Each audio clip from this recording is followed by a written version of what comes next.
ये तो बर्बाद हो गई है। बेटा इसे बंद ही रहने दो, न चलाओ तो अच्छा है।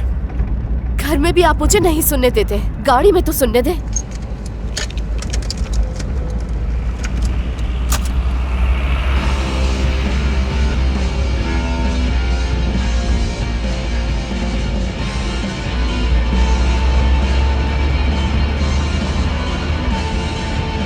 बेटा अगर बुरा ना लगे तो खिड़की बंद कर दोगी अपनी? शीशा बंद हो जाए तो मुझे सांस नहीं आती।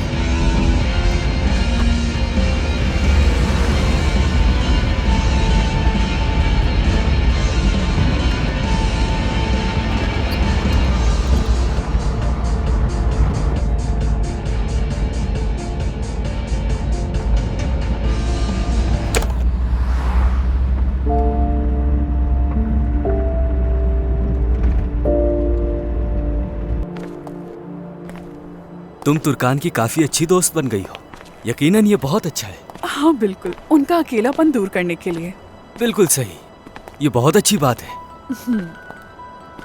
तन्हाई अच्छी चीज नहीं है, तन्हाई सिर्फ अल्लाह के लिए है। इसके अलावा तन्हा रहना ठीक नहीं। मतलब क्या है तुम्हारा? मेरा मतलब है जिंदगी में एक ऐसे शख्स का होना जरूरी है जिससे हमारा अकेलापन दूर हो। जानवर भी पाल सकते हैं। कैसी बात कर रही हो? मैं एक ऐसे शख्स की बात कर रहा हूँ जिसे हम अपने दिल की हर एक बात बता सके। इरफान, तुमने तो फिर से वही बातें करना शुरू कर दी। मेरी बात सुनो तो, मुझे आज तुमसे कुछ कहना है। उम्मीद है ना नहीं कहोगी। मुझसे शादी कर लो। तुमने क्या कहा? मुझसे शादी कर लो। मैं जानता हूँ ये इजहार करने का सही तरीका नहीं। मेरे पास इजहार करने के लिए और भी अंदाज थे, लेकिन वो मुझे बिल्कुल भी पसंद नहीं थे। मैं सादगी पसंद हूँ। क्यों ना हम दोनों मिलकर एक नई जिंदगी शुरू करें? करोगी तुम? इरफान साहब, शादी एक जिम्मेदारी है, ये कोई मजाक नहीं है और ऐसे कहने से नहीं हो जाती। लेकिन मैं बहुत संजीदा हूँ। अगर तुम संजीदा होते तो पहले मुझसे पूछते। क्या लगता है तुम मुझे इन अल्फाजों से राजी कर लोगे? कभी नहीं।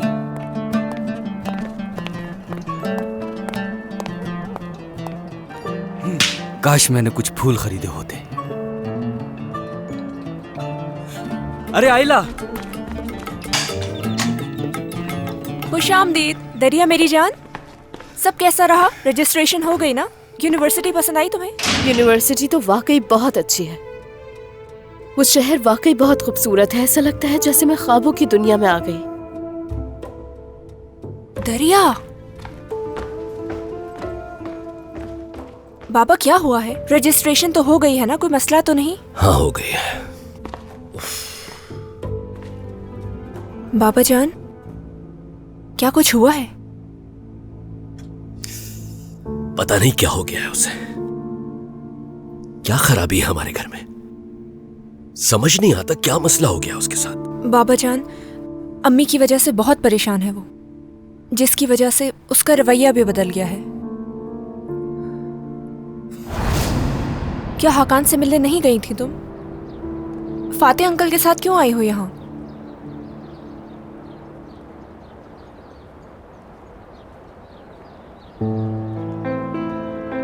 कोई बात नहीं। क्या मतलब कोई बात नहीं? उस आदमी की वजह से क्या कुछ नहीं हुआ हमारे साथ?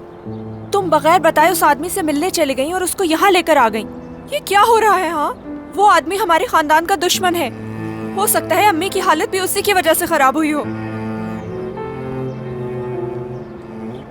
मेरी अम्मी नहीं, तुम्हारी अम्मी उरूज। ये क्या कह रही हो दरिया? मैं तुम लोगों की बहन नहीं हूँ उरूज। दरिया, होश में तो हो। ये क्या बकवास है? फातिह कलंदर की बेटी हूँ मैं। सब बताया उन्होंने मुझे। मेरी अम्मी का नाम भी फरीद है। वो आदमी झूठ बोल रहा है। वो ये बात जानता है कि हमें कैसे तकलीफ पहुंचानी है। हमारा घर हथियाने के लिए, हमारा सुकून बर्बाद करने के लिए हर हरबा इस्तेमाल कर सकता है वो। ये उसकी कोई नई चाल है। मुझे भी ऐसे ही लगा था उरूज। पहले यकीन नहीं आया था मुझे। वो सबके सामने ऐसा बोल सकते हैं। उन्होंने खुद बोला है मुझसे ये, क्योंकि वो सच्चे हैं इसीलिए ऐसा कहा। दरिया, वो आदमी एक झूठा इंसान है। उसका मकसद हमारे घर का सुकून बर्बाद करना है और कुछ नहीं। आज नहीं तो कल उनके साथ जाना पड़ेगा ना मुझे। वो ये सब कुछ फेस करने से नहीं डरते। तुम खुद सोचो उरूज, क्या कोई शख्स इतना बड़ा झूठ बोल सकता है, धोखा दे सकता है? हाँ, वो आदमी इससे भी बड़ा झूठ बोल सकता है दरिया। हरगिज उसकी बातों पर यकीन मत करना। अगर वो आदमी वाकई सच्चा और ईमानदार होता तो हमारे बाबा और आंटी कभी भी उसके साथ बुरा सलूक ना करते दरिया।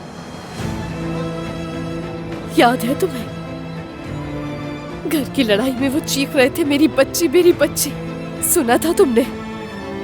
हम उसकी बात नहीं समझे थे उरूज कि हम में से एक बेटी उनकी है, मगर मुझे ये मालूम नहीं था कि हम में से